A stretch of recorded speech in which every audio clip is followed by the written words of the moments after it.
सभी लोग अंदर जाकर देखते हैं कि अंदर उस दरवाजे पीछे एक बहुत ही बड़ा कमरा है और उसके अंदर बहुत सारे हथियार रखे हुए हैं और कमरे के बीचों बीच लकड़ी का एक बड़ा सा बॉक्स रखा है जिसका साइज 10 फुट होगा। तभी शिवा को कुछ याद आता है और वह भावेश भद्रा को देखते हुए कहता है, भद्रा जी, आपका नाम मुझे कुछ जाना पहचाना लग रहा है। कहीं आप वही मशहूर गैंगस्टर तो नहीं जिसके नाम से बहुत से क्रिमिनल डर के भाग जाया करते थे? जिसके बाद भावेश हंसते हुए कहता है, क्या बात है बच्चे, तुम्हें अभी भी याद हूँ? बहुत साल गुजर गए हैं और लोग मुझे भूल गए हैं, लेकिन तुम मुझे अभी भी जानते हो। हाँ, मैं वही गैंगस्टर हूँ, लेकिन अब मैं वह सभी काम छोड़कर एक शांत जिंदगी जी रहा हूँ। वह सब अब पुरानी बात हो चुकी है, लेकिन मुझे खुशी है कि मैं तुम्हें अभी भी याद हूँ।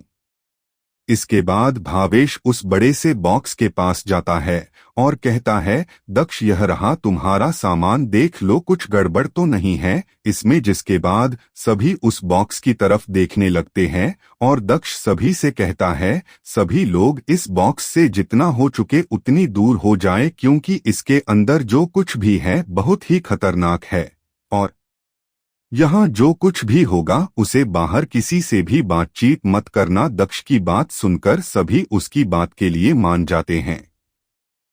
जिसके बाद दक्ष उस बॉक्स को देखते हुए कहता है, मैं हूँ दक्ष, पहचाना मुझे? तभी उस बॉक्स के अंदर से पंखों के फड़फड़ाने की आवाज आती है और फिर उसके अंदर आवाज आती है, अच्छा तो तुम आ गए, बहुत साल लगा दिए, मैं यहाँ पर कब से तुम्हारे आने का इंतजार कर रहा हूँ। मैं तो तुम्हारे आने की उम्मीद ही छोड़ चुका था और आज यहाँ से भागने वाला था, लेकिन यह लकड़ी का बक्सा पता नहीं किस तरह बनाया गया, मैं इसे तोड़ ही सका, लेकिन अब तुम आ गए हो, अब मुझे यहाँ से आजाद करो। मैं वही करूँगा जो तुम कहोगे, लेकिन उससे पहले किसी इंसान से मिलना है, उसकी एक अमानत मेरी पास गिरवी है।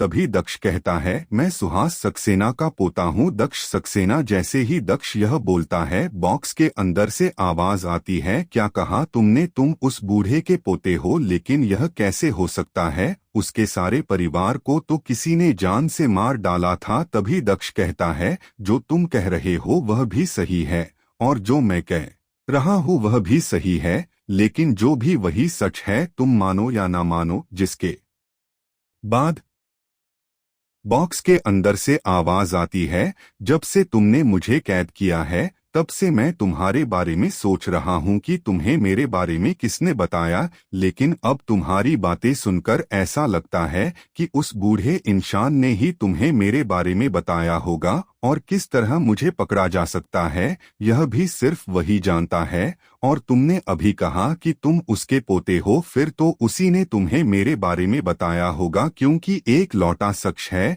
जिसने मुझे ऐसा बनाया है। अब मुझे यहाँ से निकालो, कब तक तुम मुझसे ऐसे ही बात करते रहोगे? जिसके बाद दक्ष उस बॉक्स पर एक जोरदार मुक्का जड़ देता है, जिसके बाद वह बॉक्स टूट जाता है और सभी देखते हैं कि उस बॉक्स के अंदर एक बड़ा सा कबूतर है जिसके पंख नीले रंग है और शरीर सफेद रंग का। यह वही कबूतर जिसे सुहास ने अपनी शक्तियां दी थी अपने पास रखने के लिए, ताकि कोई उसका पीछा ना कर सके, लेकिन अब यह कबूतर बोलने भी लग गया है। सुहास की शक्तियों की बदौलत उसने खुद को विकसित कर लिया है।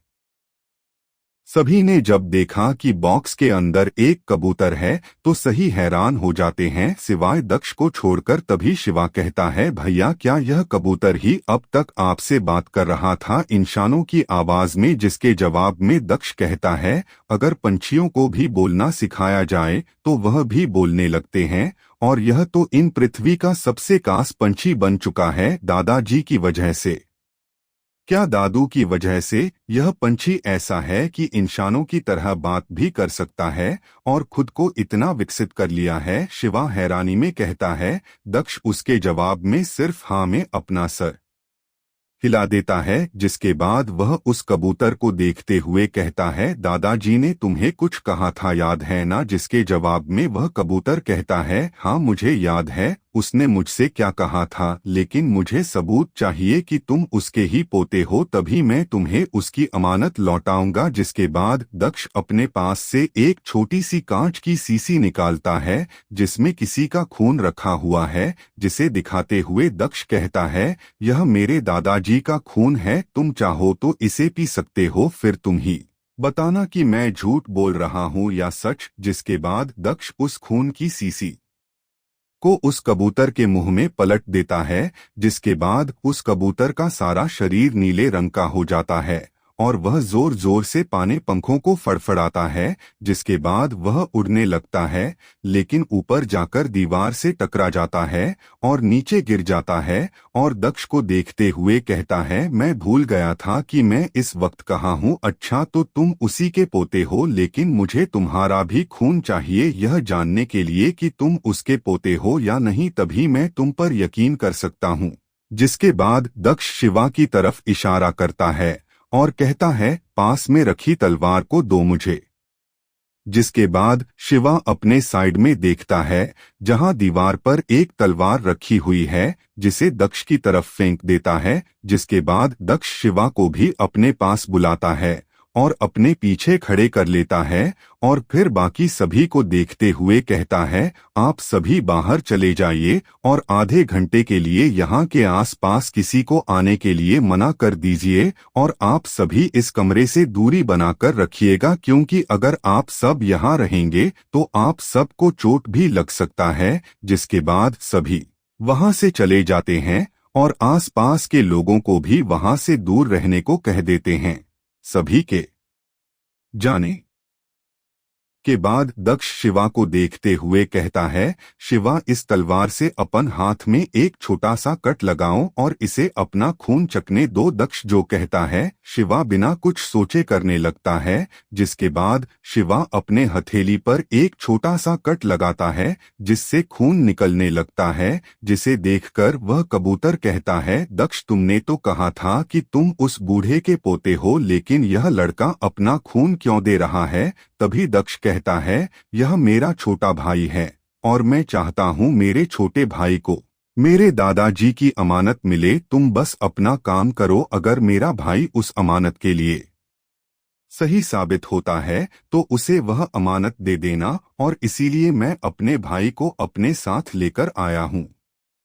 जिसके बाद वह कबूतर शिवा के खून को चखता है, जिसके बाद उस कबूतर की शक्तियाँ और भी ज्यादा बढ़ जाती है और वह जोर से अपने मुंह से आवाज निकालता है जो कमरे के बाहर तक सुनाई देता है। जिसके बाद वह कबूतर एक छोटी सी नीले रंग की रोशनी में बदल जाता है और शिवा के शरीर के अंदर चला जाता है और शिवा का शरीर वहां में ऊपर उठने लगता है और उसके शरीर से बहुत सारी शक्तियां निकलने लगती हैं जो बाहर खड़े भावेश, आशुतोष, अभय और अमन तक को महसूस होती है और उन सभी के अंदर एक अजीब सी सहरान दौड़ जाती है। जिसके बाद अभय अपने पिता आशुतोष से कहता है, पापा यह सब मुझे बस महसूस हो रहा है या फिर आप सभी भी वही महसूस कर रहे हैं। जिसके जवाब में आशुतोष कहता है, नहीं बेटा, जो तुम्हारी हालत है वही हमारी हालत है। मुझे मेरे अंदर एक अजीब से डर का एहसास हो रहा है,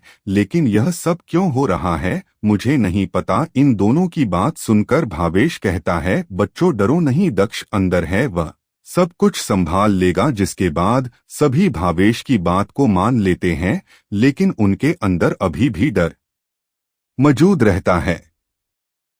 वही जब शिवा के अंदर वह नीले रंग की रोशनी गई, तब उनसे बहुत दूर शर्मा परिवार एक घर में राजीव बैठकर खाना खा रहा है। तभी उसे कुछ महसूस होता है और वह अपनी जगह से खड़ा हो जाता है और अभी की तरफ देखने लगता है और कहता है, तुम्हें कुछ महसूस हुआ। जिसके जवाब में अभी जो अब ठीक हो चुका है कहता है, हाँ मैंने भी वह पावर महसूस की, लेकिन यह कौन है, क्या आप इसे जानते हैं। तभी आसमान में जोर से बिजली चमकती है और बादल भी जोर जोर से गरजने लगता है। जिसे सुनकर सुनकर राजीव कहता है, नहीं यह कोई और ही है जिसे हम नहीं जानते हैं, और यह जो भी है वह हमसे ज्यादा दूर नहीं है, वह इस हल्द्वानी में ही है। हमें उसे खोजना होगा वरना वह हमारे काम के बीच रोड़े अटकाएगा और अब मैं और कोई परेशानी नहीं चाहता हूँ। जिसके जवाब में अभी कहता है चलिए फिर हम अभी चलते हैं उस खोजने के लिए, लेकिन राजीव उसे रोकते हुए कहता है नहीं, पहले खाना खत्म करो, खाने को इस तरह छोड़कर नहीं जाना चाहिए, यह अन्न का अपमान होता है, इसलिए पहले खाना खत्म करो फिर उसे खोजने के लिए चलेंगे। जिसके बाद वह दोनों खाना खाने लगता है। तभी अभी का मोबाइल बजता है और फोन उठाता है, जिसके बाद उसके चेहरे का लुक ही बदल जाता है और कहता है किसी हॉस्पिटल में हो। जिसके बाद अभी कॉल कट कर देता है। अभी के कॉल कटते ही आभा कहती है क्या हुआ भैया, आपके चेहरे का लुक बदल क्यों गया और यह गुस्सा किस बात की वजह से आ रहा है। जिसके जवाब में वह सभी को देखते हुए कहता है अनंत एक डील के लिए अपने आदमियों के साथ भावेश भद्रा के पास गया था, लेकिन वहां पर दक्ष और उसका छोटा भाई कुछ से आ गए, जिसके बाद उन दोनों हमारे आदमियों को बहुत पीटा, जिसके बाद सभी लोग हॉस्पिटल में एडमिट हो गए हैं और अनंत भी हॉस्पिटल में है, लेकिन अब चिंता की बात नहीं है, वह ठीक है, बस लड़ाई के दौरान वह बेहोश हो गया था, अब वो होश में है। अभी की बात सुनकर राजीव कहता है क्या दक्ष भावेश भद्रा के पास गया हुआ है, वह भावेश को कैसे जानता है। जिसके जवाब में आभा कहती है मैंने एक बार शिवा की कार तोड़ दी थी, शायद उसे ही देखने गए होंगे। हल्द्वानी में एक वही गराज है जहां पर टूटी फूटी कार्स को नई जैसी बनाते हैं। आभा के जवाब से सभी लोग सहमत हो जाते हैं, क्योंकि दक्ष और शिवा का भावेश के साथ किसी भी तरह का संबंध दिखाई नहीं दे रहा है। तभी राजीव का भी मोबाइल बजता है और वह कॉल रिसीव करता है और कहता है अच्छा, तो तुम लोगों को भी वह शक्ति महसूस हुई है। जिसके बाद कुछ देर तक उनकी बातें होती है और आखिरी में राजीव कहता है ठीक है, मैं जानता हूँ मुझे अब क्या करना है, तुम लोग चिंता मत करो, मैं खोजता हूँ इस इंसान को। आखिर मैं भी जानना चाहता हूँ कि आखिर यह इंसान कौन है जिसकी शक्तियाँ इस तरह की है, और इसकी शक्तियों को तो बहुत दूर तक महसूस किया जा सकता है। इतना कहकर कॉल कट कर देता है। वही दूसरी तरफ कमरे के अंदर शिवा अभी भी हवा में तैर रहा है। तभी उसके पीठ से दो नीले रंग के पंख निकलते हैं, जो दिखने में उसी कबूतर के पंख जैसे हैं जो अभी अभी रोशनी में बदलकर उसके अंदर समा गया है। तभी शिवा धीरे धीरे नीचे जमीन पर आता है और अपने भाई को देखते हुए कहता है भैया, मेरे साथ यह क्या हुआ, मैं क्या बन गया हूँ, मेरे यह पंख कहाँ से आ गए और वह कबूतर कहाँ चला गया। जिसके जवाब में दक्ष मुस्कुराते हुए कहता है वह कबूतर तुम्हारे अंदर है और उसने अपनी सारी शक्तियां तुम्हारे नादर डाल दी है और साथ ही उसने तुम्हारे शरीर को ही अपना घर बना लिया है। तुम जब चाहे उस कबूतर को बाहर ला सकते हो और अपना काम करा सकते हो, जैसे किसी पर नजर रखना, किसी की बातें सुनना। वह कबूतर तुम्हारे साथ जुड़ चुका है, वह कबूतर जो देखेगा वह तुम भी देख सकते हो। तुम्हारे जो शक्तियां हैं तुम उन्हें अपने मन से या कहूँ तो अपने माइंड से कंट्रोल कर सकते हो। तुम अपने पंखों को अपने अमन से गायब करने की कोशिश करो, जिसके बाद तुम अपने आप ही समझ जाओगे। जिसके बाद शिवा वही करता है जो दक्ष कहता है। जिसके बाद शिवा देखता है कि उसके पंख गायब हो गए, जिसे देखकर शिवा कहता है भैया, लेकिन मेरे अंदर कौन कौन सी शक्तियां हैं, मुझे कैसे पता चलेगा। जिसके जवाब में दक्ष कहता है यह शक्तियां दादाजी की है, इसलिए दादाजी तुम्हें तुम्हारी शक्तियों को कंट्रोल करना सिखाएंगे और वही बताएंगे कि तुम्हारे अंदर अभी किस तरह की शक्तियां मौजूद है। लेकिन तब तक किसी को पता नहीं लगने देना कि तुम्हारे अंदर सुपर पावर्स है, ठीक है। दक्ष की बात की शिवा मान जाता है और कहता है जैसा आप कहोगे मैं वैसा ही करूंगा। जिसके बाद दोनों एक साथ कमरे से बाहर आ जाते हैं और देखते हैं कि भावेश और बाकी सब कमरे से बहुत दूर खड़े हुए हैं। भावेश देखता है कि दक्ष और उसका भाई बाहर आ गया है। जिसके बाद वह उनके पास जाने लगता है और दक्ष के पास आकर कहता है, हमें अपने अंदर एक अजीब सा डर महसूस हो रहा था जिस वजह से हम यहाँ असे ददोर चले गए थे, लेकिन तुम दोनों को देखकर लगता है कि तुम दोनों की हालत हमसे तो बहुत ही अच्छी है। जिसके जवाब में दक्ष कहता है, भद्रा जी बस ऊपर वाले की कृपा है। जिसके बाद भावेश कहता है, काम पूरा हुआ। जिसके जवाब में दक्ष हाँ में अपना सर हिला देता है। जिसके बाद भावेश कहता है, आशुतोष कमरे को अच्छे से लॉक कर दो और अब से अपने बच्चों को यहाँ पर जब भी आना हो उन्हें आने देना, बस किसी और को यहाँ पर न लाए। जिसके बाद आशुतोष कमरे को अच्छे से बंद कर देता है, लेकिन उससे पहले वह कमरे के अंदर अपनी नजरें दौड़ाता है और उस कबूतर को देखने की कोशिश करता है, लेकिन कबूतर उसे कहीं भी दिखाई नहीं देता है। जिसके बाद वह दक्ष के पास आकर कहता है, वह कबूतर कहाँ चला गया। जिसके जवाब में दक्ष कहता है, वह कबूतर अपने सही जगह पर चला गया है जहाँ उसे होना चाहिए था। जिसके बाद सभी लोग बात करते करते घर तक भी पहुंच जाते हैं। घर पहुंचकर भावेश अपने बेटे से कहता है, जाओ अब सभी कैमरा चालू करा दो। जिसके बाद आशुतोष एक कॉल कर देता है, जिसके सभी कैमरा चालू हो जाते हैं। जिसके बाद सभी घर के अंदर जाकर बैठ जाते हैं। जिसके बाद वहां पर आशुतोष की पत्नी भवानी आ जाती है और कहती है, आप सभी चलिए, खाना बना गया है और डिनर टेबल पर माँ ही सभी के लिए खाना रख रही है। जिसके बाद दक्ष कहता है, इतना सब करने की क्या जरूरत थी, हम बस यहाँ पर कुछ सामान लेने के लिए आए थे। तभी भावेश उसकी बात को काटते हुए कहता है, नहीं दक्ष, तुम पहली बार मेरे घर आए हो इसलिए खाली पेट तो जाने नहीं दूंगा। इतना कहकर वह दक्ष और शिवा से बहुत बोलता है, जिस वजह से शिवा कहता है, भैया दादू इतना जिद कर रहे हैं तो खा ही लेते हैं, वरना माँ अभी कॉल करेगी और पूछेगी खाना खाया कि नहीं। तभी शिवा का मोबाइल बजने लगता है जिसमें यशोदा का कॉल आ रहा है। जिसे देखते हुए शिवा कहता है, देखो बड़ी माँ का ही कॉल आ गया। जिसके बाद वह कॉल रिसीव करता है और स्पीकर में करते हुए कहता है, हाँ माँ बताइए, कुछ काम था क्या। मोबाइल से यशोदा की आवाज है, तुम दोनों खाना खाया कि नहीं। जिसके जवाब में शिवा कहता है, हाँ माँ, हम बस खाना खाने जा ही रहे थे कि आपका कॉल आ गया। आप चिंता मत कीजिए, हम खाना खा लेंगे। यशोदा की दोबारा आवाज आती है, और दक्ष कहाँ पर। जिसके जवाब में शिवा आगे कहता है, यही है माँ, मोबाइल स्पीकर में है, आपको जो कहना है वह आप कह सकती है। जिसके बाद यशोदा कहती है, दक्ष तुम ठीक तो हो ना। दक्ष हाँ में जवाब देते हुए कहता है, हाँ माँ मैं ठीक हूँ। अब सब अपना ध्यान रखना, हम रात तक आ जाएंगे और दादाजी को कहना कि आज रात वह कहीं ना जाए, मुझे उनसे कुछ काम है। जिसके जवाब में यशोदा कहती है, ठीक है, मैं उन्हें बोल दूंगी, तुम दोनों बस अच्छे से आ जाना, ठीक है। इतना कहकर यशोदा कॉल कट कर देती है।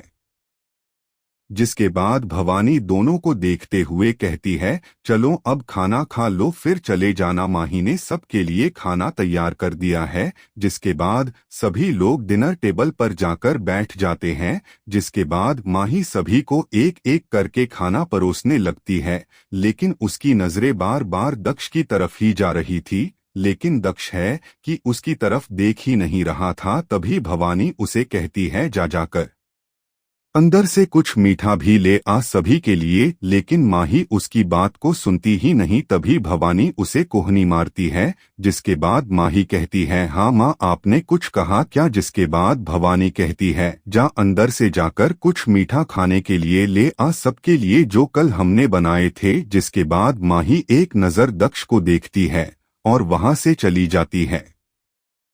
माही की हरकतों को उसके सारे परिवार वाले भी नोटिस कर रहे थे, लेकिन दक्ष और शिवा थे कि उनका ध्यान तो सिर्फ कहानी पर ही था, जिस वजह से सभी उन दोनों को देखते हैं और मुस्कुरा देते हैं।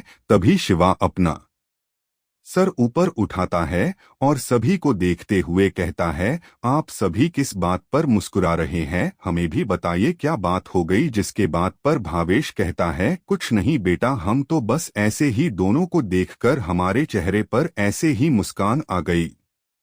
जिसके बाद शिवा कहता है, अच्छा क्या हमारे चेहरे पर कुछ लग गया। इतना कहने के बाद शिवा अपने चेहरे को छूने लगता है और कहता है, भैया मेरे चेहरे को तो देखिए क्या कुछ लगा हुआ है। लेकिन तभी भवानी कहती है, नहीं बेटा तुम्हारे चेहरे पर कुछ भी नहीं लगा हुआ है, हम तो बस तुम्हारी जोड़ी देखकर मुस्कुरा रहे थे कि तुम दोनों कितने अच्छे हो और सुंदर भी। इसके बाद वह दक्ष की तरफ देखने लगती है और उससे कहती है, बेटा क्या तुम्हारी शादी हो चुकी है। भवानी ने यह सवाल किया ही था कि वहां पर माही भी आ जाती है, जिसके हाथ में एक प्लेट है जिसमें बहुत से छेनी के रसगुल्ले रखे हुए हैं, जिन्हें वह टेबल पर रख देती है और फिर दक्ष की तरफ देखने लगती है और दक्ष के जवाब का वेट करने लगती है। उसके चेहरे को देखकर ऐसा लग रहा था जैसे वह दक्ष के जवाब को बेसब्री से सुनना चाहती हो। सभी लोग फिर दक्ष की तरफ देखने लगते हैं।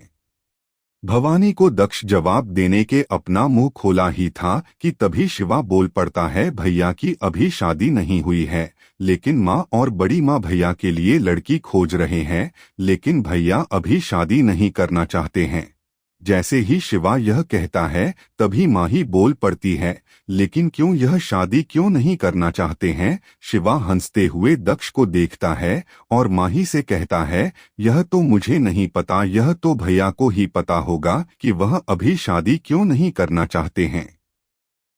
जिसके बाद माही उसकी तरफ देखने लगती है, जिसके बाद दक्ष उससे कहता है, मैं अभी बहुत बिजी हूं और मेरा कुछ काम अभी बाकी है, जिसके बाद ही मैं इन सब के बारे में सोचूंगा। जिसके बाद माही उसके पास जाती है और उसके प्लेट में चावल डालने लगती है, लेकिन दक्ष उसे मना करते हुए कहता है, नहीं नहीं मेरा पेट भर गया है, अब मैं और ज्यादा नहीं खा सकता हूँ। जिसके बाद माही उसके प्लेट में 2 रसगुल्ले डालते हुए कहती है, तो आप इन्हें खा लीजिए। जिसके बाद दक्ष उन्हें खाते हुए कहता है, यह बहुत ही अच्छे हैं, और फिर सभी खाना खाते हैं और खाना खाने के बाद दक्ष और शिवा वहां से जाने लगते हैं। तभी दक्ष को कुछ याद आता है और कहता है, आपके गराज में हमारी एक कार है, क्या आप उसे दोबारा से नई बना सकते हैं। और फिर उसे कार का नंबर बताता है, जिसके जवाब में आशुतोष कहता है, अच्छा वह कार, उसे तो हमने कल ही पहले जैसा बना दिया है,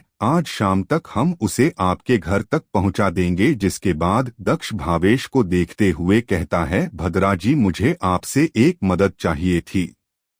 भावेश हाँ में सर हिलाते हुए कहता है, बताओ, मेरे बस में रहा तो मैं जरूर करूंगा। जिसके बाद दक्ष उससे कहता है, मैं अपने 2 ट्रक आपके यहाँ पर छोड़ना चाहता हूँ। मैंने देखा था कि आपके पास बड़े से तिजोरी में इतना जगह है जहाँ पर 5 ट्रक आसानी से आ सकता है। उनमें कुछ सामान है जिन्हें रखने के लिए मेरे पास कोई जगह नहीं है। चिंता मत कीजिए, आपको इससे कोई भी परेशानी नहीं होगी। जिसके बाद भावेश कहता ही, ठीक है, तुम अपने ट्रक हमारे यहाँ भिजवा देना, मैं उनका सारा सामान अपने यहाँ शिफ्ट करवा दूंगा। जिसके जवाब में दक्ष कहता है, ठीक है, आपका बहुत बहुत शुक्रिया, आपने मेरी अमानत को संभाल रखा और खाने के लिए भी शुक्रिया। खाना बहुत अच्छा बना हुआ था, अगर वक्त मिला तो मैं खाने के लिए दोबारा जरूर आऊंगा। इसके बाद दक्ष और शिवा वहां से चले जाते हैं और आशुतोष उनको उनके कार तक छोड़ने आया था। दक्ष और शिवा के जाने के बाद भवानी भावेश के कहती है, पिताजी मैं आपसे कुछ पूछना चाहती हूँ दाख के बारे में। वहां पर माही और उसके पिता आशुतोष भी मौजूद है। जिसके जवाब में भावेश कहता है, मैं जानता हूँ तुम क्या पूछना चाहती हो बेटी। दक्ष एक बहुत ही अच्छा लड़का है, आज उसी की बदौलत मैं जिंदा हूँ। और तुम सब तो जानते हो कि जब मैं फॉरेन में था तो मेरा एक बहुत ही खतरनाक एक्सीडेंट हुआ, तो दक्ष ने ही मुझे बचाया था और मेरा इलाज किया था। यहाँ तक उसी की वजह से मैंने गैंगस्टर वाली जिंदगी छोड़ी और यहाँ तुम सब के साथ एक हंसती खेलती जिंदगी जी रहा हूँ। मैं ही जानता हूँ कि उस समय मेरी जिंदगी कैसी थी, लेकिन उन सब बीती बातों याद करके क्या फायदा। इसके बाद वह भवानी को देखते हुए आगे कहता है, मुझे दक्ष बहुत पसंद है। अगर तुम्हें और माही और बाकी सबको वह पसंद है तो मैं उससे हमारी माही के लिए बात करता हूँ। अगर वह हाँ कहता है तो हम उससे हमारी बेटी की शादी करा देंगे। यकीन मानो वह हमारी माही को बहुत खुश रखेगा। माही यह सब सुनकर वहां से उठकर चली जाती है, जिसके बाद आशुतोष कहता है, लेकिन पिताजी हम तो उसके बारे में ज्यादा जानते ही नहीं हैं। हम ऐसे ही उसके हाथ में अपनी बेटी का हाथ कैसे दे सकते हैं। जिसके बाद भवानी भी यही कहती है। तभी भावेश कहता है, फिर हम शादी की जिम्मेदारी माही के ऊपर ही छोड़ देते हैं। माही जैसा चाहेगी हम वैसा ही करेंगे। जिसके लिए सभी मान जाते हैं। वह दक्ष और शिवा भावेश के घर से निकलकर हल्द्वानी के एक हॉस्पिटल के सामने आकर रुक जाते हैं और शिवा उस हॉस्पिटल को देखते हुए कहता है, भैया हम यहाँ किससे मिलने आए हैं। जिसके जवाब में दक्ष कहता है, अभी के छोटे भाई से तुमने उसे इतना पीटा कि वह बेहोश हो गया, लेकिन तुमने उसके हाथ पैर नहीं तोड़े, इसलिए हम उससे यहाँ मिलने आए हैं। दक्ष की बात सुनकर शिवा कहता है, तो क्या हम यहाँ उसके हाथ पैर तोड़ने आए हैं। दक्ष हंसते हुए कहता है, नहीं सिर्फ उसे डराने के लिए आए हैं। दादाजी ने मुझसे एक बात कही थी, अब मैं वह तुमसे कहने जा रहा हूँ। अच्छे से सुनना, अपने दुश्मन को कभी भी कमजोर नहीं समझना चाहिए। वह कब हम पर पलट वार दे नहीं पता, इसलिए दुश्मन को खत्म कर दो या इतना डरा दो कि वह कभी भी तुम्हारे सामने ना आए, तभी तुम जिंदा रह सकते हो। और इस बात को हमेशा ध्यान में रखना। शिवा हाँ में अपना सर हिलाता है और कहता है, ठीक है भैया, मैं आपकी बात को हमेशा याद रखूंगा। इतना कहकर वह दोनों हॉस्पिटल एक अंदर जाने लगते हैं, लेकिन तभी दक्ष अपना मोबाइल निकालता है और अपने अपने मोबाइल में कुछ करने लगता है। जिसके बाद हॉस्पिटल के सीसीटीवी कैमरा रूम के अंदर जो मॉनिटर थे, जिनसे पूरे हॉस्पिटल में नजर रखी जा रही थी, वह सब बंद हो जाते हैं और सिक्योरिटी चीफ सभी सिक्योरिटी को वोकी टोकी से कहता है कि सभी लोग अलर्ट हो जाओ, किसी ने हमारे सीसीटीवी कैमरा के साथ छेड़छाड़ की है। इसके बाद पूरे हॉस्पिटल में सिक्योरिटी गार्ड सभी जगह की छानबीन करने लगते हैं। तभी दक्ष और शिवा हॉस्पिटल के अंदर पहुंचते हैं और शिवा वहां के सिक्योरिटी गार्ड्स को देखकर कहता है, यह क्या हो रहा है यहाँ पर। तभी दक्ष कहता है, चिंता मत करो, यह सब मेरा किया धरा है, हम सीधे अभी के रूम में चलते हैं। जिसके बाद वह दोनों सीढ़ियों से ऊपर की ओर जाने लगते हैं। तभी कुछ सिक्योरिटी उन्हें रोक लेते हैं और शक की नजरों से देखने लगते हैं, लेकिन फिर जाने देते है। जिसके 10 मिनट बाद वह दोनों एक कमरे के बाहर आकर रुक जाते हैं और फिर अंदर जाते हैं, लेकिन उससे पहले दोनों अपने मुंह पर मास्क लगा लेते हैं और फिर अंदर जाते हैं। अंदर जाते ही उन्हें बिस्तर पर अनंत लेटा हुआ दिखाई देता है, जो अब होश में है। और उस कमरे में 2 बॉडीगार्ड भी मौजूद है, जो शिवा और दक्ष को अंदर जाते हुए देखकर उन्हें रोकने लगते हैं। दक्ष उन बॉडीगार्ड को देखता है और फिर अपने भाई को, जिसके बाद शिवा आगे आता है और उन दोनों बॉडीगार्ड को एक एक मुक्का उनके चेहरे पर मारता है। जिसके बाद वह दोनों वहीं पर बेहोश हो जाते हैं, जिन्हें देखकर शिवा अपने भाई से कहता है, क्या यह उसी का असर है। जिसके जवाब में दक्ष हाँ में अपना सर हिला देता है। जिसके बाद शिवा अनंत की तरफ बढ़ने लगता है, जिसे देखकर अनंत अपने बिस्तर उठ जाता है और शिवा के सामने खड़ा हो जाता है और कहता है, वही रुक जाओ वरना मैं तुम्हें जान से मार डालूंगा। लेकिन शिवा अपने मुंह से मास्क हटाते हुए कहता है, तू मुझे क्या मारेगा, चाहूँ तो मैं तुझे जरूर मार सकता हूँ। चल अब चुपचाप अपना मोबाइल मुझे दे, वरना जो हाल मैंने तेरे बॉडीगार्ड का किया है, उससे बुरा हाल मैं तेरा करूंगा। लेकिन अनंत उसे हंसते हुए देखता है और कहता है, वो रहा मेरा मोबाइल, लेकिन उसमें तुझे वह नहीं मिलेगा जो तू चाहता है। जिसके बाद शिवा उसके मोबाइल को उठाता है और देखने लगता है, लेकिन उसमें लॉक लगा हुआ है। तभी अनंत कहता है, इस मोबाइल को मेरे अलावा कोई भी नहीं खोल सकता है। तभी दक्ष बीच में बोल पड़ता है, तुम्हारी आंखों में मुझे डर दिखाई दे रहा है, इसका मतलब जो मेरे भाई को चाहिए वह इसी मोबाइल में है। इसके बाद वह शिवा को देखते हुए कहता है, तुम्हें जो चाहिए वह इसी मोबाइल में है, तुम इस मोबाइल को मुझे दे दो और इसकी अच्छे से खातिरदारी करो। जिसके बाद शिवा मुस्कुराते हुए अनंत को देखने लगता है, जिसकी मुस्कुराहट को देखकर अनंत को कुछ अजीब सा महसूस होता है और फिर शिवा उसकी तरफ बढ़ने लगता है। तभी अनंत जोर से चिल्लाने के लिए अपना मुंह खोलता है, लेकिन तभी शिवा जल्दी से उसका मुंह बंद कर देता है और सीधे जाकर दीवार से सटाकर ऊपर उठा देता है और साथ ही उसके नाक को भी बंद कर देता है, जिससे उसे सांस लेने में भी तकलीफ होने लगती है, जिस वजह से वह शिवा के हाथ पर वार करता है। लेकिन शिवा का हाथ टस से मस्तक नहीं हो रहा था और फिर अनंत की आंखें धीरे धीरे बंद होने लगती है। लेकिन तभी शिवा उसे छोड़ देता है और वह जमीन में आ जाता है और जोर जोर से गहरी गहरी सांसें लेने लगता है और शिवा की तरफ देखने लगता है, जिसे देखकर शिवा कहता है, मैं तुझे इतनी आसानी से कैसे मार सकता हूँ, तुमने मुझे जितना परेशान किया है उसका दोगुना मैं तुम्हें लौटाऊंगा। इतना कहने के बाद शिवा उसके दाएं हाथ को पकड़ता है और एक जोरदार किक मारता है, जिससे उसका हाथ ही टूट जाता है और अनंत जोर से चिल्लाता है। वही हॉस्पिटल के ग्राउंड फ्लोर पर अभी अपने परिवार वालन के साथ खड़ा था। तभी उसके कानों में धीरे से अपने भाई के चिल्लाने की आवाज सुनाई देता है, जिस वजह से दौड़ते हुए ऊपर जाने लगता है, जिसे देखकर बाकी सब भी ऊपर जाने लगते हैं। राजीव भी उसके साथ मौजूद था।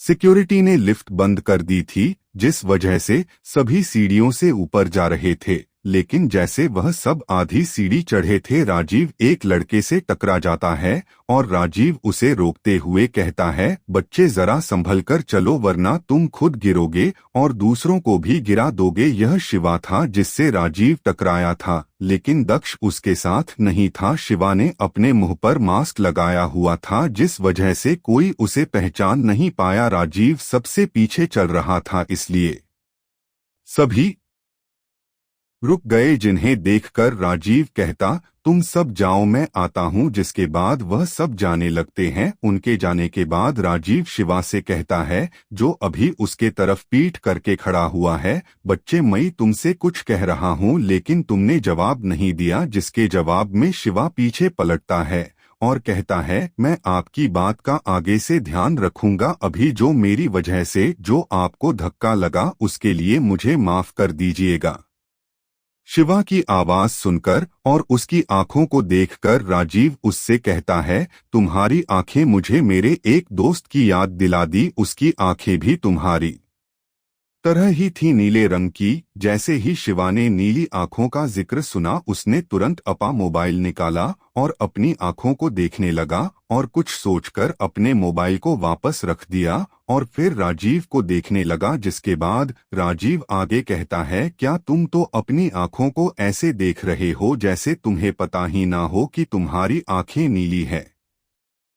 शिवा हंसते हुए कहता है, ऐसी बात नहीं है, मैं बस यह देख रहा था कि मेरी आंखें सही सलामत है या नहीं। और फिर शिवा वहां से जाने लगता है, लेकिन तभी राजीव उसे रोकते हुए कहता है, रुको बच्चे, मुझे अपने बारे में तो बताते जाओ। शिवा जाते हुए कहता है, कुछ देर में आपको पता चल जाएगा कि मैं कौन हूँ, और वहां से चला जाता है। जिसके बाद राजीव भी वह से चला जाता है और कुछ ही देर में अनंत के कमरे में पहुंच जाता है, लेकिन अनंत वहां पर नहीं है। जिसके बाद वह अभी से कहता है कि अनंत कहाँ है, जिसके अभी उसे सब कुछ बता देता है जो अनंत के साथ वहां पर हुआ था, जो अनंत ने उसे कुछ देर पहले बताया था। जिसके बाद अभी आगे कहता है, अनंत को डॉक्टर उसके हाथ के ऑपरेशन के लिए ले गए हैं। अभी की बात सुनकर राजीव कुछ याद करता है और उसे शिवा की बात याद आती है और कहता है अच्छा तो वह तुम थे। इसके बाद वह अभी से कहता है तुमने कहा उसके साथ उसका भाई भी आया था, तो अब वह कहाँ है? शिवा तो यहाँ से जा चुका है। और रागे बताता है कि वह शिवा से कैसे मिला था, जिसके बाद अभी दौड़ते हुए बाहर निकलता है और हॉस्पिटल के हर कमरे में जाकर दक्ष को खोजने लगता है, लेकिन दक्ष उसे कहीं भी नहीं मिलता है।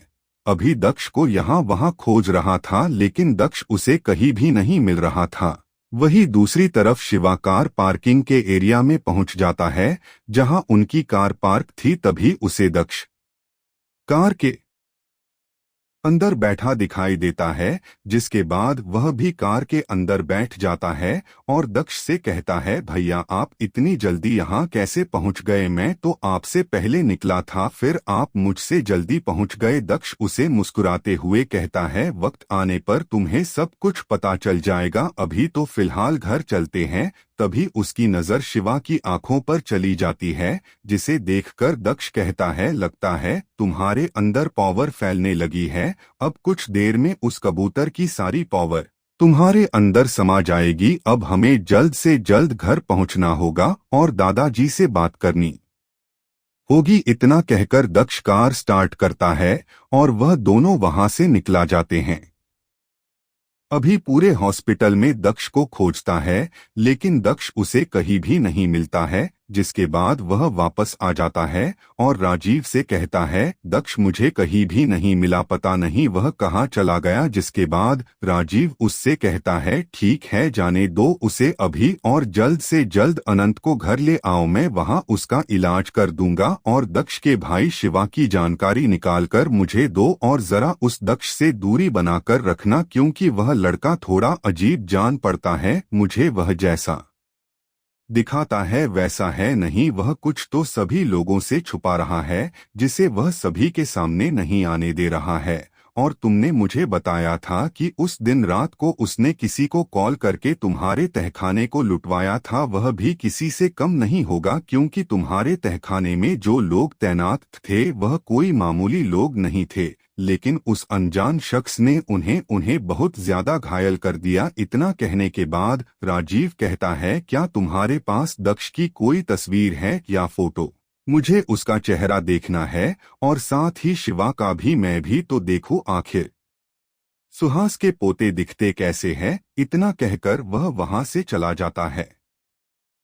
वही दूसरी तरफ दक्ष हल्द्वानी के शर्मा परिवार के घर में एक बूढ़ा आदमी, जो कोई नहीं बल्कि धनंजय शर्मा है, वह सोफे पर परेशान बैठा हुआ है और लैपटॉप में कुछ देख रहा है। कुछ देर तक लैपटॉप को देखने के बाद वह उसे बंद करने ही वाला था कि तभी वहां पर राजीव और अभी परिवार के बाकी सभी लोगों के साथ आ जाता है। और धनंजय को परेशान देखकर राजीव कहता है क्या हुआ धनंजय, इतने परेशान क्यों दिखाई दे रहे हो? तभी वह लैपटॉप को बंद करता है और राजीव से कहता है अभी कुछ देर पहले मुझे सेक्शन 1 से कॉल आया था, वहां से सिक्योरिटी चीफ ने मुझे बताया है कि वहां पर एक बहुत से सुअरों ने हमला कर दिया था, लेकिन उन लोगों ने उन्हें संभाल लिया है। लेकिन यह पता नहीं चला कि वह इलाका तो बहुत ही सुनसान है और वहां पर तो कोई भी पशु पक्षी नहीं रहते हैं, फिर इतने सुअर वहां पर आए कैसे? धनंजय ने इतना कहा ही था कि तभी टेबल पर रखा उसका मोबाइल बजता है, जिसे वह उठाता है और नाम पढ़कर राजीव से कहता है यह तो सेक्शन 4 का चीफ है। जिसके बाद राजीव उसे मोबाइल को स्पीकर में रखने को कहता है, जिसी के बाद धनंजय मोबाइल स्पीकर में करके बोलता है बताओ अब तुम्हें क्या हुआ? तभी मोबाइल के दूसरी तरफ मौजूद इंसान घबराई हुई आवाज में कहता है सर हमें बचा लीजिए, हम मरना नहीं चाहते हैं। उसने बस इतना ही कहा था कि तभी वह जोर से चिल्लाता है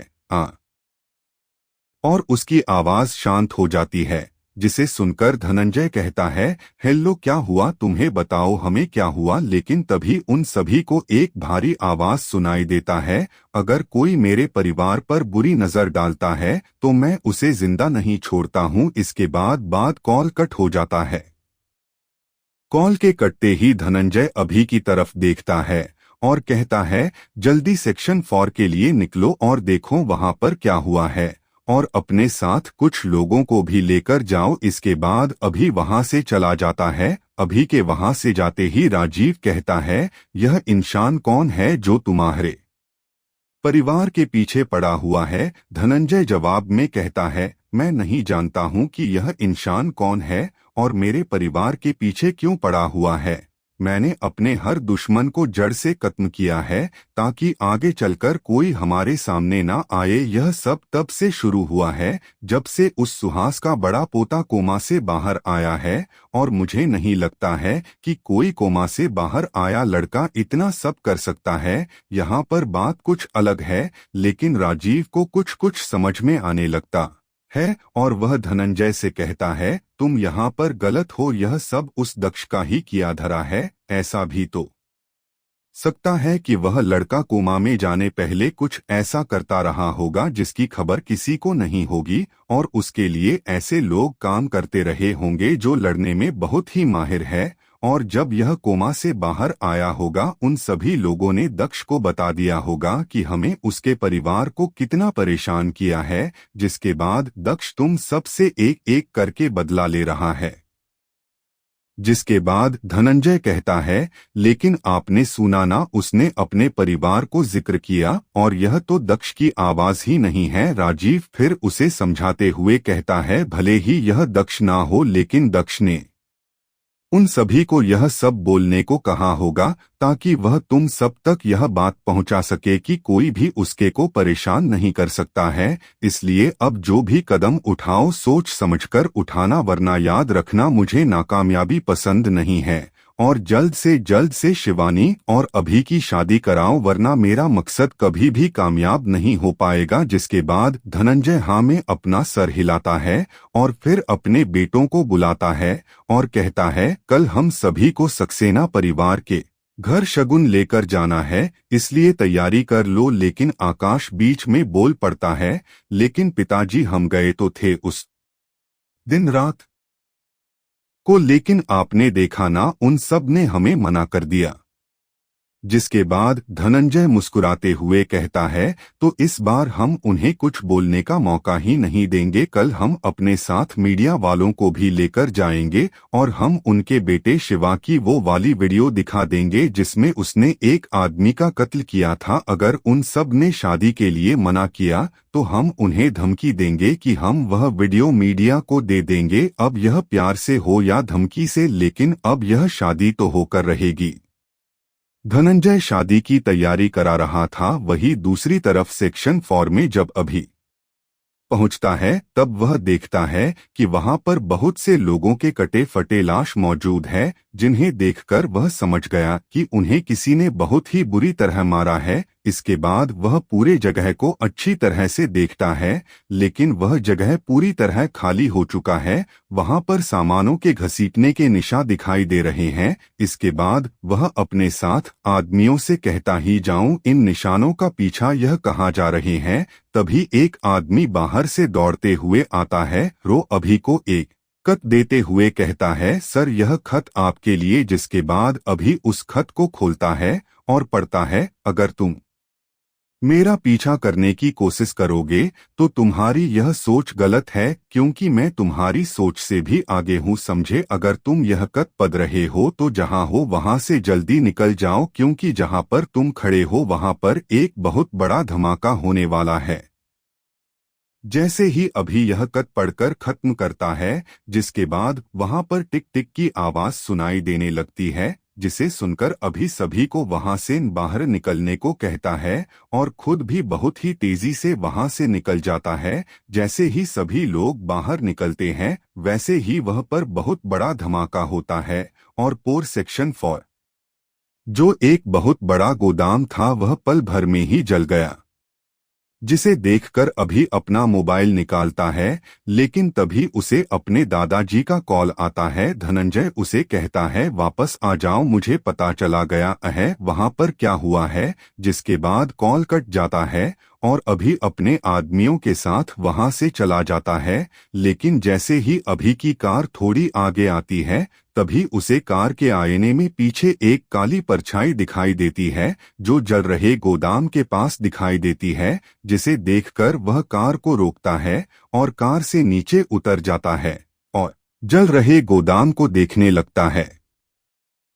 जिसके बाद बाकी के कार भी रुक जाते हैं और सभी बाहर आ जाते हैं और जल रहे गोदाम की तरफ देखने लगते हैं। सभी लोग देखते हैं कि वहां पर काली पर्ची दिखाई दे रही है। सभी फिर उस परछाई को ध्यान से देखते हैं, जिसके बाद सभी को दिखाई देता है कि वह कोई काली परछाई नहीं है, बल्कि काले कपड़े से ढका कोई इंसान है, जो उनकी तरफ पीठ करके खड़ा है और गोदाम के इतने पास खड़ा हुआ है कि वह जल जाएगा, लेकिन आग उसे छू भी नहीं पा रहा है। फिर आग की तरफ धीरे धीरे बढ़ने लगता है और सभी लोग उसे ध्यान से देखने लगते हैं। तभी वह पीछे पलटता है और उन सभी को देखने लगता है, लेकिन कोई उसका चेहरा नहीं देख पाया, क्योंकि उसने अपने आंखों को छोड़कर पूरे चेहरे को ढक रखा है। लेकिन सभी उसकी लाल काली आंखों को अच्छे से देख पा रहे थे, जिन्हें देखकर उन सभी के मुंह से कुछ भी नहीं निकल रहा था। और फिर वह इंसान वापस से आग की तरफ देखता है और आग की तरफ जाने लगता है और वह आग से लिपट जाता है और आग में जलने लगता है, लेकिन वह अपने मुंह से कुछ भी आवाज नहीं निकाल रहा था, आग में ही कहीं गायब हो जाता है। जिसके बाद सभी के मुंह से एक बात निकलती है, यह क्या चीज था। अभी फिर दौड़ते हुए आग के पास जाता है और जहां पर वह इंसान खड़ा था वहां चला जाता है और आसपास देखने लगता है, लेकिन उसे कुछ भी दिखाई नहीं देता है।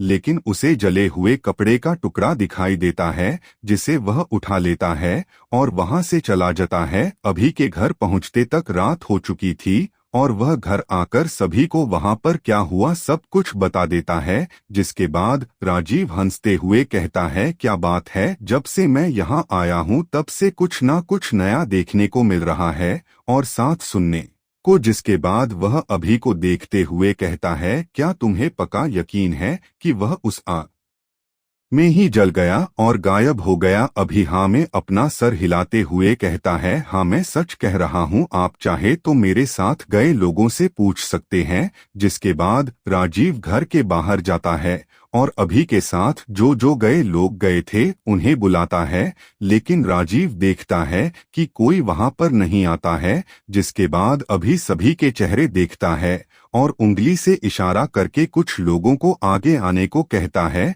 जिसके बाद कुछ लोग आगे आते हैं। जिसके बाद अभी उन सभी को देखते हुए कहता है, तुम सब आगे क्यों नहीं आए, तुम सब ने देखा था ना कि सेक्शन 4 में क्या हुआ था हमारे साथ और कैसे वह इंसान उस आग में जलकर गायब हो गया। लेकिन तभी एक आदमी सामने की तरफ आता है और कहता है, क्या कहा सर आपने, हम सेक्शन 4 गए थे, हम वहां कैसे जा सकते हैं, हम सब तो कब से यही घर के बाहर ही तैनात है, हम तो यहाँ से कहीं गए ही नहीं हैं। और उसके साथ खड़े बाकी आदमी भी यही दोहराते हैं कि उनमें से कोई भी अभी के साथ कहीं भी नहीं गया है।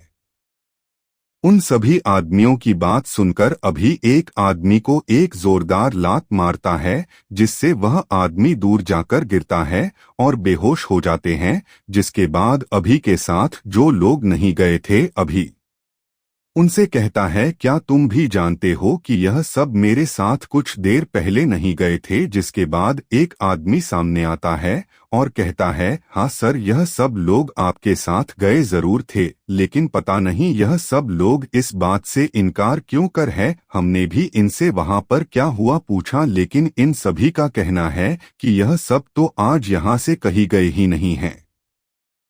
राजीव उन सब की बातों को ध्यान से सुन रहा था। तभी उसे कुछ महसूस होता है और वह अभी के पेंट की पॉकेट की तरफ देखने लगता है और वह अभी से कहता है, रुको अभी मुझे समझ आ रहा है कि यह सब क्या हो रहा है। तुम्हारे पेंट के पॉकेट में जो चीज है उसे मुझे दो।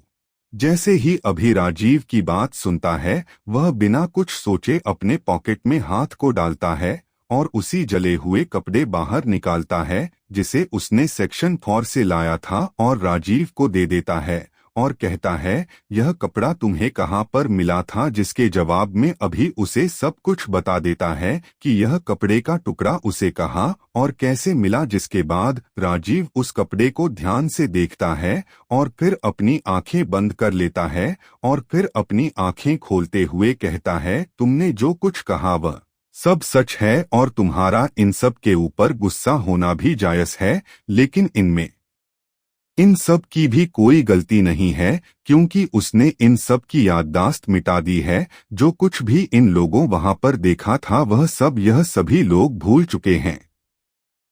अभी फिर राजीव को देखते हुए उससे सवाल करता है कि यह कैसे हो सकता है, जिसके बाद राजीव उसे घर अंदर आने को कहता है, जिसके बाद वह उसे समझाएगा कि यह कैसे पॉसिबल है, जिसके बाद अभी घर के अंदर चला जाता है, जिसके बाद राजीव कहता है, जिसे तुमने देखा वह कोई इंसान नहीं था बल्कि जिसने उसे देखा वह उसकी याददाश्त थी और जो इंसान वहां पर जला वह उन सब की याददाश्त थी जिसे तुम सबने देखा, लेकिन मैंने उसे अच्छे से देखा, वह एक इंसान था और उसकी तो परछाई भी थी। आप ही ने बताया था कि छलावे की कोई परछाई नहीं होती है और सच में एक इंसान ही था। चाहे तो आप यह कपड़ा देख सकते हैं जो आपने पकड़ रखा है, अभी कहता है, जिसके जवाब में राजीव कहता है, मैंने कब कहा कि वह कोई इंसान नहीं था, जिसे तुमने देखा वह इंसान ही था और लेकिन वह इंसान जला नहीं बल्कि जो वहां पर जला वह याददाश्त थी तुम्हारे अंदर। मैंने कुछ पावर्स डाली थी जिस वजह से तुम्हारी याददाश्त नहीं जली बल्कि तुम्हारे साथ गए लोगों की जली।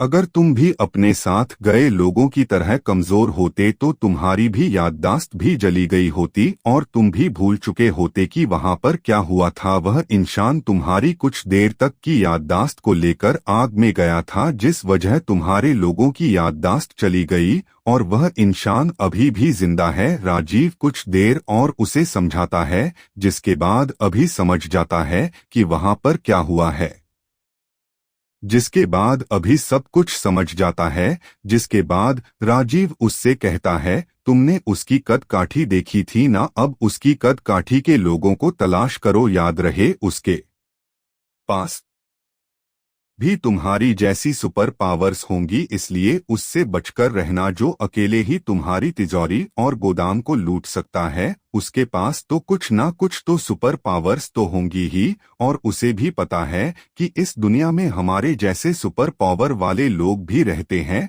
जिसके बाद अभी वहां से चला जाता है। वही दक्ष और शिवा रात के वक्त पहुंच जाते हैं और सभी मिलकर रात का खाना खाते हैं। जिसके बाद दक्ष और शिवा सबके सोने के बाद सुहास के कमरे में चले जाते हैं और इस बात का ध्यान रखते हैं कि कोई उनकी बात को सुने न। जिसके बाद सुहास उन दोनों को देखते हुए कहता है, दक्ष शिवा तुम दोनों को मुझसे काम था क्या, बताओ क्या हुआ। और यह शिवा मुझे कुछ बदला बदला क्यों लग रहा है और इसके अंदर से मुझे कुछ ऐसा महसूस हो रहा है जैसे वह मेरा हो, लेकिन अब वह मेरे पास नहीं आना चाहता है। जिसके बाद दक्ष सुहास को समझाते हुए कहता है, हाँ दादाजी आपने सही समझा। इसके बाद दक्ष शिवा को कुछ इशारा करता है, जिसके बाद शिवा खुद से कहता है, तुम अब बाहर आ जाओ। जिसके बाद शिवा के शरीर से एक नीले पंख वाला कबूतर बाहर निकलता है, जिसे देखकर सुहास हैरान हो जाता है और कहता है, क्या यह तुम्हारे अंदर है? इसका मतलब शिवा तुम्हारे अंदर अब सुपर पावर्स आ गई है। जिसके जवाब में शिवा कहता है, लेकिन दादू मैं उन पावर्स का इस्तेमाल नहीं कर सकता हूँ, लेकिन मैं अपनी फिजिकल पावर का बहुत ही अच्छे से इस्तेमाल कर सकता हूँ और अब तो कोई भी बिना सुपर पावर वाला इंसान मुझे हरा नहीं सकता है। जिसके बाद सुहास कहता है, तुम सही कह रहे हो, जो पावर्स तुम्हें मिली है वह पावर्स मेरी है। मेरे दुश्मन मेरी पावर्स को अच्छे से जानते हैं कि जब मैं अपनी पावर्स का इस्तेमाल करता था तब मुझे कोई भी हरा नहीं सकता था। यहाँ तक तुम्हारे पर दादा भी। जैसे ही पर दादा का जिक्र हुआ, शिवा हैरानी से कहता है, दादू मुझे आपसे एक सवाल करना है। जिसके जवाब में सुहास कहता है, हाँ पूछो, तुम्हें क्या पूछना है। आज तुम जो पूछोगे उसका जवाब मिलेगा। जिसके बाद कमरे में सन्नाटा छा जाता है। जिसके बाद शिवा कहता है, लेकिन जो मैं पूछना चाहता हूँ वह बात बहुत ही जरूरी है, इसलिए आप मेरे सवालों का जवाब घर वालों के सामने ही दे ताकि उन्हें भी इस बात का पता रहे। जिसके बाद सुहास दक्ष की तरफ देखने लगता है। जिसके जवाब में दक्ष कहता है, दादाजी अब आप कोई भी बात मत छुपाई, एक ना एक दिन तो यह बात सभी को पता चल ही जाएगी। तो आज रात ही आप इस बात को बता दीजिए, क्योंकि शिवा को इस बात का थोड़ा बहुत पता चल चुका है कि आपके और शिवा के बीच कौन सा रिश्ता है। जिसके बाद सुहास कहता है, ठीक है, सभी को हॉल में बुला लो, मैं सभी के सामने शिवा के सवालों का जवाब दूंगा। जिसके बाद शिवा सभी के कमरों के दरवाजों पर जाकर खटखटाता है और सभी को जल्दी से हॉल में आने को कहता है। जिसके बाद सभी हॉल में इकट्ठा हो जाते हैं और बैठ जाते हैं। फिर सुहास और शिवा के आने का इंतजार करते हैं। तभी शिखर कहता है, दक्ष तुमने हमें यहाँ क्यों बुलाया है इतनी रात को। जिसके जवाब में दक्ष कहता है, आज आप लोगों को कुछ बताना है, या कहूँ तो जानना है। आप सब बस शिव जो सवाल दादाजी से करेगा उन्हें ध्यान से सुनना और समझना है कि वह क्या बोल रहे हैं। सभी लोग दक्ष की बात को ध्यान से सुनते हैं और समझने की कोशिश करते हैं। जिसके बाद वहां पर सुहास और शिवा आ जाते हैं और वह सब भी उनके साथ बैठ जाते हैं। जिसके बाद वहां पर एक पल के लिए सन्नाटा छा जाता है और फिर शिवा सुहास के तरफ देखता है और कहता है, दादू मैं यह बात आपसे बहुत पहले पूछना चाहता था लेकिन आपसे पूछ नहीं सका, लेकिन आज मैं यह सवाल सबके सामने पूछता हूँ, आपका और मेरा रिश्ता क्या, और आपका बॉन्ड मेरो और मेरा बॉन्ड मेरा एक सा क्यों है। शिवा की बात सुनकर दक्ष के अलावा सभी लोग शिवा और सुहास को देखने लगते हैं। सभी समझ गए थे शिवा क्या पूछने की कोशिश कर रहा है। जिसके बाद सुहास एक गहरी सांस लेता है और कहता है, क्योंकि हम सबका खून का रिश्ता है, तुम सब मेरे सगी औलादे हो। तुम्हारे पिता शिखर और तुम्हारे बड़े पापा युग दोनों ही मेरे सगे बेटे हैं। सुहास के इस जवाब से सभी लोग हैरान हो जाते हैं। युग और शिखर सुहास को देखते हुए एक साथ कहते हैं, क्या, लेकिन यह कैसे हो सकता है।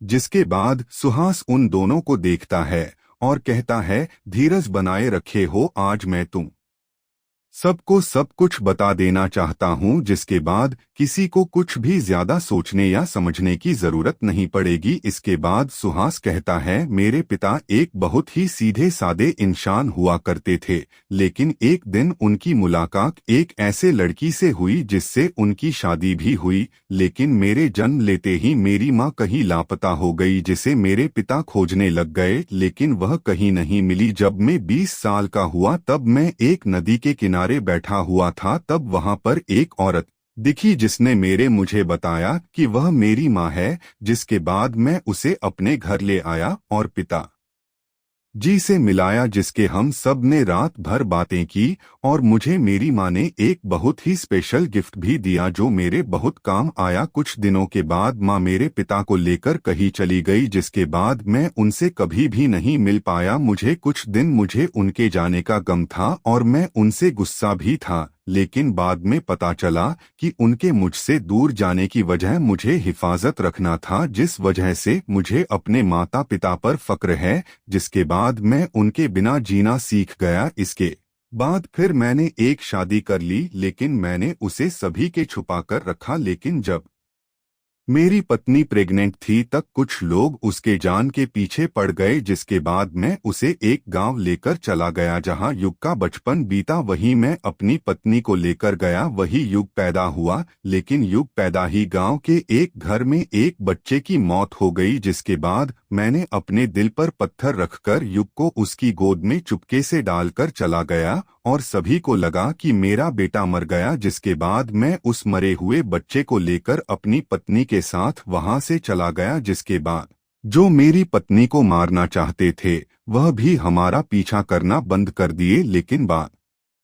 में मेरी पत्नी दोबारा प्रेग्नेंट हो गई, जिसके बाद शिखर पैदा हुआ। लेकिन शिखर को मैंने अपने छोटे भाई जैसे इंसान को दे दिया, जो कोई और नहीं बल्कि रामू था, जिसने शिखर को पाल पोसकर बड़ा किया। जिसके बाद मैं उससे कभी कभी मैं उससे देखने के लिए आ जाया करता और युग की भी मैं खबर रखा करता, लेकिन युग और शिखर की हिफाजत के लिए मैं उनसे हमेशा दूर रहने लगा, लेकिन कभी इन्हें भूल नहीं पाया। इसलिए मैंने रामू को नैनीताल का घर रहने को दे दिया। और लेकिन जब मैं युग को देखने को गया तब मुझे पता चला कि युग अपने परिवार के साथ चलकर मर गया है। लेकिन मेरा दिल कहता था मेरे बेटे को कुछ भी नहीं हुआ होगा, और आखिरकार मैं युग से मिल गया और उसने मेरी जान भी बचाई, और साथ ही मुझे मेरी बहू और पोता भी मिल गया, जिसके बाद इन्हें भी यहाँ घर ले आया। लेकिन मैंने किसी को यह बात नहीं बताया, लेकिन आज यह राज मैंने तुम सबको बता दिया। और अब मेरा परिवार मेरे साथ है, लेकिन बस रामू साथ नहीं है, उसकी कमी मुझे खलती है। जैसे ही सुहास अपनी बात खत्म करता है, जिसके बाद शिखर कहता है, लेकिन पिताजी हमें किससे खतरा था जिस वजह से आपने हमें किसी और को सौंप दिया? जिसके जवाब में सुहास कहता है, वह अब पुरानी बात हो गई है, तुम उसकी चिंता मत करो, और जो कतरा अभी मंडरा रहा है उसे शिवा और दक्ष है ना, यह दोनों संभाल लेंगे। जिसके बाद सुहास उन्हें सब कुछ बताता है कि वह उन्हें कितना चाहता है, उनकी हिफाजत के लिए कुछ भी कर सकता है। जिसके बाद वह सब बहुत सारी बातें करते हैं, और पूरा रात कैसे गुजर गया किसी को पता ही नहीं चला। अगली सुबह शिवा और सुहास कहीं निकल जाते हैं बिना किसी को बताए, जिसकी खबर किसी को नहीं होती है। सभी दक्ष से पूछते हैं, लेकिन दक्ष उन्हें बताता है कि वह दोनों कहीं काम से गए हैं।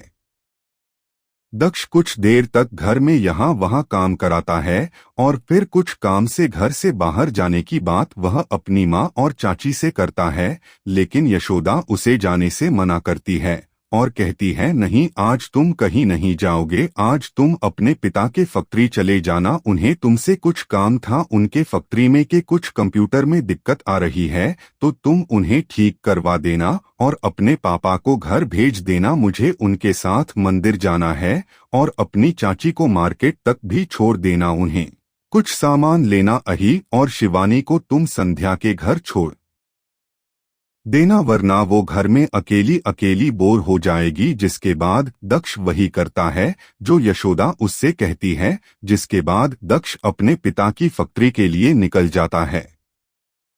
दाख फैक्ट्री पहुंचकर अपने पिता को घर भेज देता है और फिर फैक्ट्री के सभी कंप्यूटर को देखने लग जाता है कि वहां पर क्या गड़बड़ हुई है। वही दूसरी तरफ युग भी घर पहुंच चुका है। जिसके बाद युग अपनी पत्नी से कहता है, क्या हुआ, तुमने मुझे घर क्यों बुला लिया, कुछ काम था क्या? जिसके जवाब में यशोदा कहती है, हाँ, मुझे आपसे काम था, मुझे मंदिर जान है आपके साथ। रथ को जो कुछ भी हुआ उसे सुनने के बाद मैं नहीं चाहती हूँ कि हमारा परिवार दोबारा से ना बखरे किसी मुसीबत की वजह से। जैसा कि पिताजी ने हमें बताया कि हमारे ऊपर कतरा भी मंडरा रहा है, इसलिए मैं मंदिर जाकर भगवान से अपने परिवार के लिए प्रार्थना करना चाहती हूँ। युग यशोदा की बात के लिए मान जाता है और उसके साथ मंदिर जाने के लिए तैयार हो जाता है। जिसके बाद दोनों तैयार हो जाते हैं मंदिर जाने के लिए और दरवाजे की तरफ बढ़ने लगते हैं।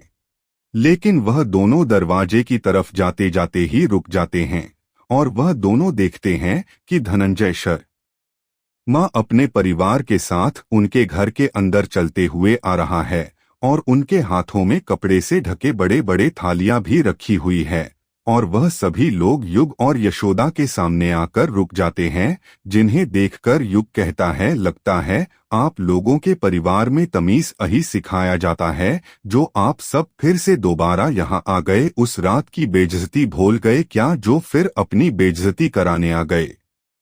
धनंजय युग को देखते हुए कहता है, अरे बेटा, तुम तो खामखा नाराज हो रहे हो, हम तो बस यहाँ पर शांत मन और प्यार से हम यहाँ पर अभी का रिश्ता लेकर आए हैं। लेकिन युग उसकी बात को बीच में ही काटते हुए कहता है, देखें मैं आपको एक बार और कह देता हूं कि हम अपनी बेटी की शादी आपके घर नहीं कर सकते हैं और हमारी बेटी भी आपके यहाँ शादी नहीं करना चाहती है, इसलिए आप सब यहाँ से चले जाइए। लेकिन तभी अभी बीच में आ जाता है और कहता है, वो तेरी बेटी नहीं है, इसलिए तुम उसकी शादी कहाँ करनी है कहाँ नहीं करनी है यह फैसला तुम नहीं कर सके हो। लेकिन तभी युग उसके गाल पर एक जोरदार थप्पड़ जड़ देता है, जिससे वह एक दो कदम पीछे हट जाता है और कहता है, तुम्हारे माँ बाप ने सिखाया नहीं कि अपने से बड़ों के साथ किस तरह से बात करते हैं। तभी अभी की माँ अभी के पास आती है और अभी के गल को छूते हुए कहती है, बेटा तुम्हें कुछ हुआ तो नहीं बेटा। लेकिन अभी अपनी माँ अभिलाषा को अपने से दूर करते हुए कहता है, मैं इसे जिंदा नहीं छोड़ूंगा, इसने मुझ पर हाथ उठाकर अच्छा नहीं किया।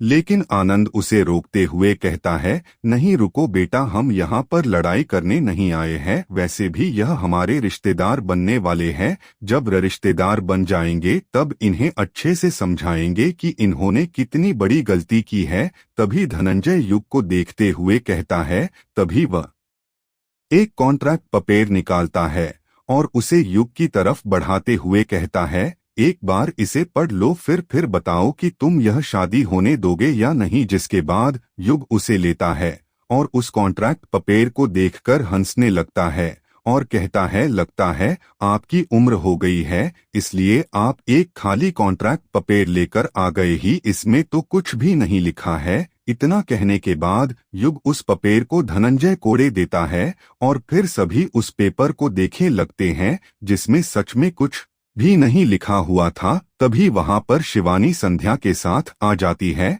और कहती है, माँ मन घर आ गई। लेकिन अंदर आते आते ही वह रुक जाती है और उसके साथ संध्या भी रुक जाती है। फिर जल्दी से दोनों यशोदा के पीछे जाकर खड़ी हो जाती है।